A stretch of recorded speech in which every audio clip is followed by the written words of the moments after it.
into lower order towards the end of the innings? Look, I think from a batting point of view, we always want to build partnerships as best we can. Unfortunately, we weren't able to do that, and I guess there's a method. Everyone has a slightly different way of going about things, and unfortunately, we weren't able to, I guess, build those partnerships at the back end with the lower order. In hindsight, did you miss a spinner? I don't think so. I think regardless of what side we put out, we have our sort of way that we like to go about things, which we have done for so long here in New Zealand. And even though the wicket was slightly flatter, it didn't necessarily offer a huge amount of turn, and it was certainly a side that we believed could win the Test match. And unfortunately, we weren't able to do that. Thanks, Tom. Thank you. Firdous from Cricket Info. Hi, Tom. Tom, can I just ask you for more of an overview? I mean, the international summer has ended now, and as defending World Test champions, where do you see where you stand now, and kind of what do you have to look forward to on your away trips?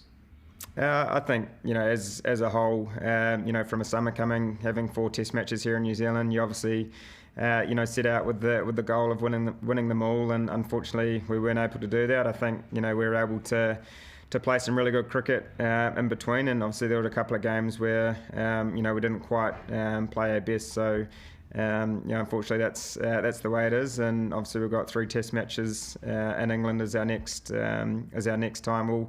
We'll be together as a Test group, and obviously the goal will be to win 3 Test matches over there. So it's important that when we do go there that we shift our focus and we're able to adapt to the conditions over there as best we can. And I think from an England point of view, we played a couple of Test matches over there last year, so hopefully conditions are familiar, and we'll understand the conditions that we get over there. And are you happy with the makeup of your top 5 or 6, or would you like to see some changes there?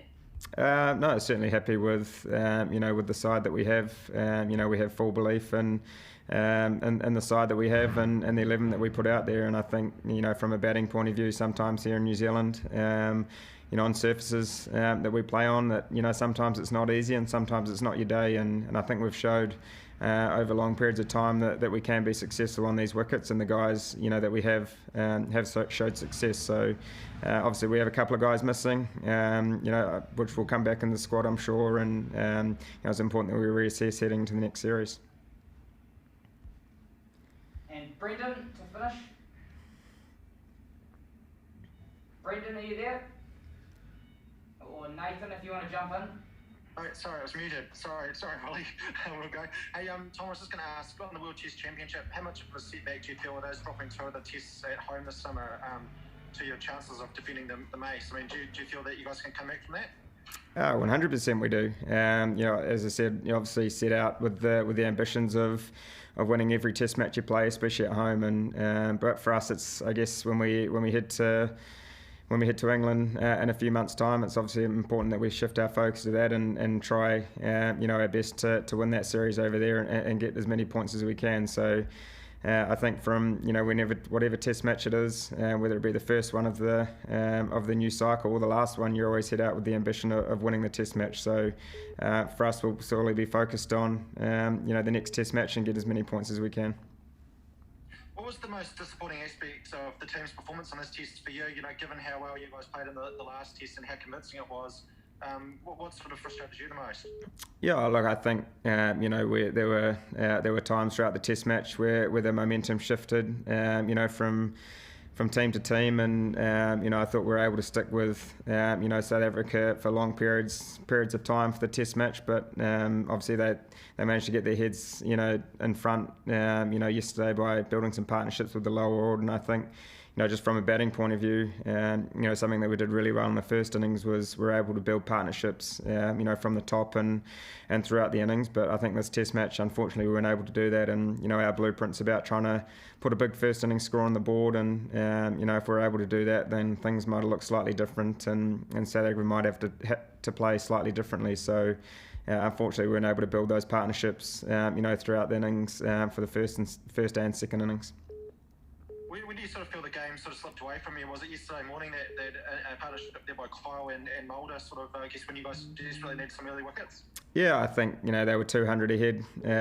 5 down. If we're able to get a couple of wickets, early on, you say, then things might have shifted right back in our favour. But full credit to South Africa the way that they played. Especially yesterday, they managed to build a partnership and then they were able to capitalise on the position they were, and obviously put a score on the board, which was obviously going to be tough to get on that wicket, and obviously having bowlers that were fresh to bowl at us. So I guess you look at that point, if we were able to get a couple of poles, then things might look slightly different. Just last one, Willie, from me. I mean, Tom, how disappointing was some of the dismissals today? Obviously, you were trying to save a test match, and I'm sure some of the guys would be pretty disappointed with how they got out today. I mean, what was it like for you watching on? Yeah, I think the way we started was outstanding. I think Tom and Dev managed to play really well and get through that first hour. And unfortunately, guys have their own ways that they like to go about things, and I guess it's a fine balance of being able to put them under a little bit of pressure, to get fielders out of spots that you want. But unfortunately things didn't quite go so well for us. And Nathan to finish.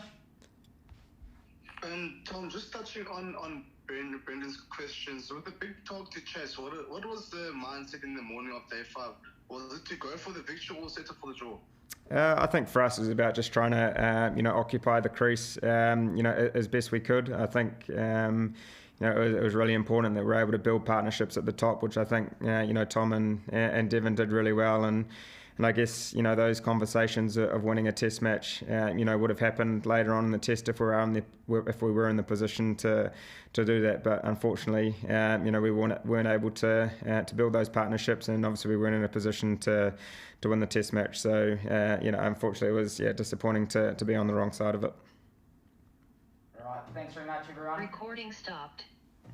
Appreciate your time. Thanks, Tom.